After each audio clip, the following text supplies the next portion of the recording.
¿Qué consecuencias tiene esto a corto, mediano plazo? ¿Qué pasa con la credibilidad, que me parece que es un factor fundamental en la economía y en particular en la economía argentina? Bueno, para despejarnos varias de estas dudas, está con nosotros Marina Dal Poyetto, ustedes saben, economista, directora de EcoGo. ¿Qué haces, Marina? ¿Cómo te va? ¿Qué tal? ¿Cómo están? Bien, gracias por atendernos. No. A ver, Marina, arranco por esto último. ¿De qué manera o qué consecuencias puede llegar a traer esto para la credibilidad dentro de la economía argentina? A ver, yo lo primero que diría es qué es lo que qué es lo que está pasando acá. Digo, Bien. lo primero es los organismos, los institutos de estadística, cada tanto hacen cambios metodológicos, actualizan las estructuras en base a encuestas. En el caso del indicador de precios, la estructura de consumo detrás de ese indicador, o sea, la estructura de ponderadores, está determinada por una encuesta de gastos de los hogares. El IPC actual tiene una encuesta de gastos de los hogares hecha en 2004, o sea, es muy vieja. En 2004 hay un montón de consumos que hoy no están. Y hay hoy un montón de consumos que en ese momento no existían. Yo qué sé, no existía Netflix, no existía ChatGPT, no existían un montón de servicios que hoy, son parte de una estructura de consumo de un hogar, y había algunos consumos que en ese momento había y que hoy ya no están, telefonía fija, Entonces, tiene lógica cada tanto cambiar la estructura de ponderadores. ¿Cómo se actualiza la estructura de ponderadores? Se actualiza a partir de una encuesta de gastos. La última encuesta de gastos que hay hecha en Argentina es del año 2017-2018. Entonces, en algún momento vos tenías que cambiar la metodología. Sí. Cuando el gobierno llegó, esa encuesta ya estaba, o sea, este cambio metodológico probablemente vos lo tuvieras que haber hecho antes. La razón por la cual el gobierno decide, o el INDEC, si querés, decide postergar el cambio metodológico, tiene que ver con un criterio que para mí es válido y que va a contramano de muchas de las críticas que se le hacen de por qué no se hizo antes. Y que tiene que ver con que por el manual del Fondo Monetario, que define cómo es la metodología que aplican los países para hacer un índice de precios, esa estructura de ponderadores del año 2017-2018 no se puede ajustar por cambios en los precios relativos. Pero yo lo primero que dije es la estructura de gastos, ¿qué consumimos? La segunda es cuánto valen las cosas que consumimos. Y como en Argentina vos tuviste cambios tan grotescos de precios relativos, usar los precios relativos del 2023 para poder usar la estructura de precios del 2017-2018, cuando las tarifas estaban allá arriba, aplicado en 2023, o sea, sin ajuste de precios relativos, obviamente te hubiera amplificado la inflación cuando vos tuviste los aumentos tarifarios que vos tuviste. Entonces, si este índice vos lo hubieras aplicado en 2023, la inflación de 2024 hubiera sido más alta que la que tuviste. En 2025, la verdad es que lo que vos tuviste fue que los ajustes tarifarios fueron casi de la mano con la inflación promedio. En parte porque los aumentos anunciados se postergaron tratando de minimizar la inflación en el año electoral. Con lo cual, cuando vos mirás la metodología con la estructura de gastos original o la metodología con la estructura de gastos 2017-2018, los aumentos te dan muy parecidos. Ahora, ¿qué es lo que te está pasando ahora? Lo que te pasa ahora es volvés a tener recomposición tarifaria. Entonces, con la recomposición tarifaria, es probable, no en diciembre, que te dio muy parecido, entendía yo que en enero tampoco, en febrero, donde se te empiezan a aplicar los aumentos, es probable que te hubiera dado más alto. Dicho esto, de nuevo, hay un justificativo de por qué se postergó.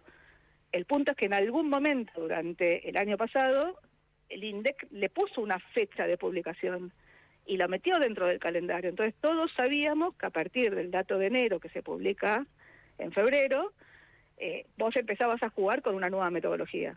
Entonces todos estábamos trabajando con cómo deberían haber sido esos ponderadores, viendo la encuesta de gastos, que es la única información que tenemos publicada hoy, sabiendo que no se ajustaban por precios relativos y entendiendo que se usaba el 2025 como año base. Y lo que te pasa ayer es que, de alguna forma, el Ejecutivo decide postergar la publicación con fecha indefinida, manteniendo, si querés, la estructura original. La verdad que es desprolijo, o sea, hay una desprolijidad en ese ¿Qué consecuencias va a tener? Yo qué sé, digo, la verdad es que no estás cambiando. O sea, en su momento, digamos, el index se tergiversó, y básicamente lo que pasó en ese momento fue directamente alteraban los datos Claro. de precios. Digo, acá lo que estamos discutiendo es la estructura de ponderadores y medio en el aire. Por eso digo, la salida de la Baña ayer, digo, algún ruido genera. Que Pedro Línez se quede manejando el organismo, bueno, es una señal de continuidad. O sea, Pedro Línez es el director técnico del INDEC, es la persona que maneja hoy por hoy, digamos, si querés, todas las estadísticas, con un INDEC que de alguna forma estaba perdiendo cuadros gerenciales en un contexto, digamos, de atraso de los ingresos, como el que tuviste. Por eso digo, no sé qué es lo que hubo detrás de la negociación para quedarse. Y vamos a ver, digamos, cómo fluye esto en los próximos días. O sea, en la entrevista que le hacen ayer a la mañana al ministro, él deja trascender que la inflación de enero está en el 2,5. Sí. Aunque un momento antes dijo es parecida a la de diciembre. La verdad que la medición nuestra de la inflación de enero con los ponderadores originales y con los ponderadores actualizados nos daba 2,4. Ahora, Marina, entiendo la diferencia que vos hacés entre lo que pasó con la manipulación directamente de los datos durante el gobierno kirchnerista y esto que hacen Toto Caputo y Milei. Ahora, el problema no es otra vez de credibilidad, digo, ¿no mancha esto la credibilidad del INDEC? Yo te diría, es de prolijo. O sea, vos tenías un calendario que iba a publicar algo y la política decide frenar la publicación de esa nueva metodología. Podemos justificar, digamos, digo, que en todo caso, digo, si no estás amplificando la inflación, al no corregir por precios relativos, lo que quieras, digamos, pero digo, había una decisión política de publicarla y en algún momento, digamos, unos días antes, se decide no hacerlo. Vamos a ver, digamos, cómo termina, digamos, esta historia. Vamos a ver qué es lo que está pasando con los precios de los activos indexados, digamos, vamos a ver cuál es la lectura del mercado detrás de esto. Por eso digo, creo que Pedro Línez se quede dentro del organismo, digo, le da algún dejo de verosimilitud a lo que se está midiendo. De nuevo, pensemos que las estadísticas, digo, siempre son una abstracción de la realidad, digo, no son la realidad. Entonces, lo que te des es un marco teórico, te des una metodología a partir de la cual vos medís la inflación. Digo, ahora, la inflación es un promedio ponderado de precios en función de una estructura de consumo, digo. O si vos agarrás tu estructura de consumo, yo agarro mi estructura de consumo, probablemente sean distintos de lo que te da, digamos, el dato de inflación. Por eso digo, hay una cuestión objetiva, digamos, de por qué se dilató inicialmente, pero una vez que vos tenías la fecha calendario, digamos, de publicación, yo qué sé, digo, la verdad que el argumento de que en realidad hay un proceso de desinflación y que ahora decidimos publicarlo, vamos a ver, digamos, cómo el mercado interpreta esto. Estamos hablando con Marina Dalpolletto. Marina es economista y directora de EcoGo.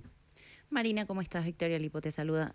¿Cómo te va? Quería consultarte por justamente esto de reacción del mercado y los contratos. ¿Ves algún factor? O sea, ¿se puede llegar a tensionar los contratos? Estoy pensando de vuelta en crédito suba o bono ser o cosas títulos que ajusten por inflación. A ver, digo, si el gobierno quisiera, digamos, reducir la incertidumbre, digamos, podría publicar las dos estadísticas. Claro. No sé, durante un año, digo, si el argumento es que no quiero cambiar la metodología ahora, porque si yo cambio la metodología ahora, el mercado va a interpretar que cambié la metodología para acelerar el proceso de desinflación que se va a dar de todas formas, que es el argumento que apareció ayer.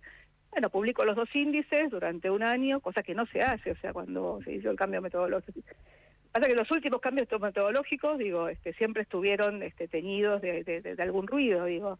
El último es el que hizo Todesca, en la normalización del INDEC, después, digamos, de la tergiversación estadística durante el kirchnerismo, y cuando se hace ese cambio metodológico, los ponderadores son del año 2015 y el índice arranca en mayo de 2016, con lo cual nunca pudimos reconstruir, digamos, la historia, digo.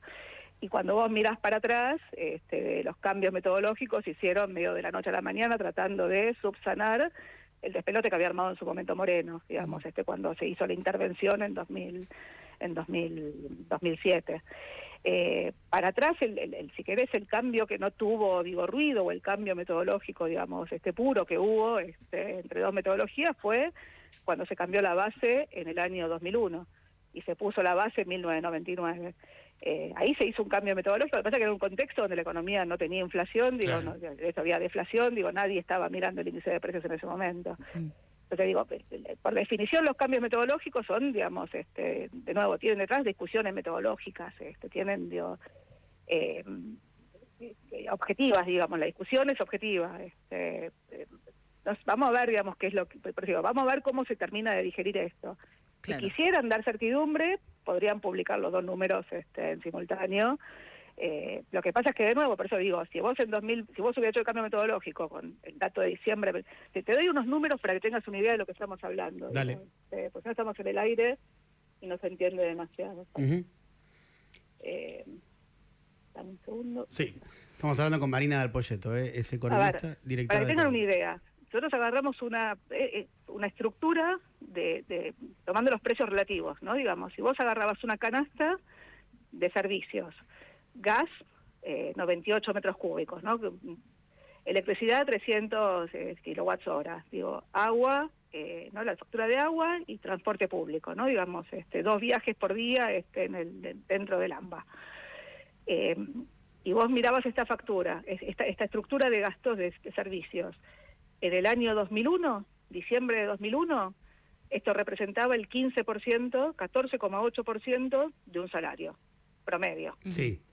¿Sí? En 2015, diciembre de 2015, digamos, después del atraso tarifario, donde vos congelaste literalmente las tarifas en una economía donde la inflación siguió yendo al 25% por año, esto representaba en el salario solamente un 3%. O sea, pasó de 15 a 3. Lo ve reflejado cualquiera cuando miraba lo que significaban las facturas en los 90 versus lo que significaban las facturas en 2015 o en 2014 o en 2013. ¿Sí? Ahora, cuando Macri llega, digamos, y hace los aumentos tarifarios, las facturas, esta estructura de consumo dentro de un salario promedio llega a representar 13 puntos en el pico. Claro. ¿Sí? Con Alberto Fernández cae a 4,8. Más se intenta subirlas cuando, digamos, llega, y llegan de nuevo a 8 puntos, y cuando arranca el año electoral vuelven a 4. O sea, en enero del 24 las tarifas representaban 4 puntos en la estructura de consumo. En abril del 24 representaban 9,6. Ujú. Y en diciembre del 25 representan 9 puntos. Ahora, hay una diferencia, si querés, entre el ajuste tarifario de Macri y el ajuste tarifario hoy, que tiene que ver con que el costo de generación de los servicios públicos, sobre todo de gas y electricidad, cayó, porque cayó el uso de combustibles importados, que eran muchísimo más caros, digo, sobre todo después, digamos, en el medio de la guerra en Ucrania y demás. Claro. Entonces, cuando vos mirás los 13 puntos, cuando sube de 3 puntos en el salario de incidencia de las tarifas a 13 puntos con Macri, los subsidios en el presupuesto caen de 3,9 a 1,5 puntos. Ujú. ¿Sí? Con Alberto Fernández, los subsidios nunca llegaron a 3,9 del PIB, llegaron a 3,1. Y hoy los subsidios en el producto representan 1 punto. Entonces, lo que digo, con esta estructura tarifaria, los subsidios bajaron a 1 punto. El gobierno retoma la agenda tarifaria, o sea, vos lo que tenés son aumentos en las tarifas en febrero, digo, te aumenta la factura de gas en promedio en torno al 16%, te aumenta la factura de electricidad bastante menos, te aumenta el transporte público. Hay un tema de cuánto aumentan en el AMBA, que es lo que uno generalmente refleja, y cuánto aumentan en el interior, donde el interior del transporte subió mucho más que en el ámbito, que cuesta mucho más caro. Entonces, lo que digo es, de nuevo, la estructura de gastos refleja la de un consumidor promedio. Que ese consumidor promedio es de una encuesta o de la otra. Digo, es bien discutible en términos metodológicos. Ahora, si querés, lo que está objetado acá es, vos anunciaste un cambio, Ujú. y ese cambio el mercado lo estaba esperando. Y ahora decidiste que ese cambio no ocurre. Digo, si quisieras despejar la incertidumbre, podrías publicar durante un periodo de tiempo las dos metodologías. La verdad es que generalmente, de nuevo, los cambios metodológicos no se releva durante todo un año después de publicado, pero acá a lo mejor lo meritaría. Y te sumo una consulta sobre la actualización, porque hay un par de gastos importantes que ajustan por inflación, entre ellos jubilaciones. ¿Qué influencia puede tener sobre el resultado de superávit que quiere el gobierno que siga en 1,5 este año? A ver, digo, si vos mirás la dinámica de las jubilaciones, o sea, el ajuste jubilatorio, a ver, digo, si querés tiene dos componentes. Tuvo la aceleración inflacionaria, digamos, con ajustes que eran trimestrales durante el último año de Alberto Fernández, donde la inflación llegó al 217%, y con ajustes trimestrales se fue rezagando enormemente. O sea, si vos mirás el gasto previsional, con Macri en el 2017 eran 9,6 puntos del producto. Hoy esos son 6 y pico. Entonces digo, el grueso de la caída vos lo tuviste con la aceleración inflacionaria del 50 al 200. Después, en el cambio de gobierno, vos lo que tuviste fue el cambio en la metodología de ajuste. Ajustaste en marzo y después le pusiste un ajuste teórico de 12,5 puntos en abril, y a partir de abril empezaste a indexar con la inflación. Entonces vos lo que viste fue en 2024 las jubilaciones volvieron a ajustar, en 2025 las jubilaciones suben en relación al 2024. O sea, el gasto empieza a reacomodarse al alza, de nuevo, en un contexto donde la licuación se frenó. Eso ocurría porque la inflación estaba cayendo. Cuando la inflación deja de caer y empieza a subir, bueno, volvés a licuar un poquito en el margen. ¿Qué es lo que fue la licuación en términos previsionales, en términos de gastos previsionales? El bono.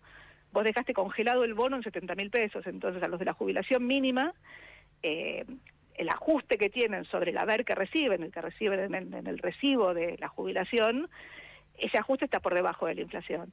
A tu pregunta concreta, digamos, de nuevo, mi sensación es que no es un número demasiado significativo lo que estás viendo. A lo mejor, digo, son un par de meses, digamos, donde te impacta la corrección tarifaria que tuviste por arriba de la inflación fue muy significativa en 2024. Digo, este año, no, o sea, la factura para que te dejas una idea, la factura de electricidad casi se duplica en relación a la inflación. El año pasado subió igual que la inflación, y este año va a subir un poco arriba, de nuevo. Los promedios te van a esconder diferencias, digo. No es lo mismo el N2 al que le sacaste el subsidio, entonces su factura va a subir mucho. Digo, va a estar discutido, o sea, mi sensación es que no tiene un impacto demasiado significativo sobre el ajuste previsional.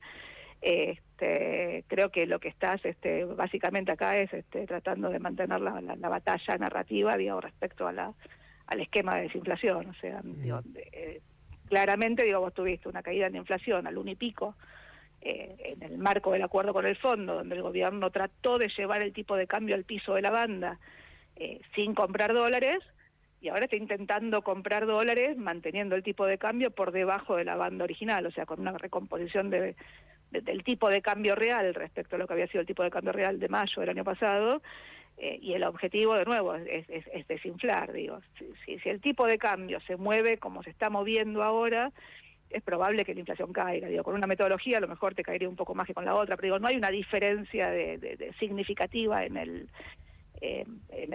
número. Me parece que están, digamos, asumiendo un costo, creo que innecesario. Es Marina Del Poyeto, es economista, directora de ECO. Marina, gracias por la entrevista. Un beso grande. No, gracias por llamar. Un beso.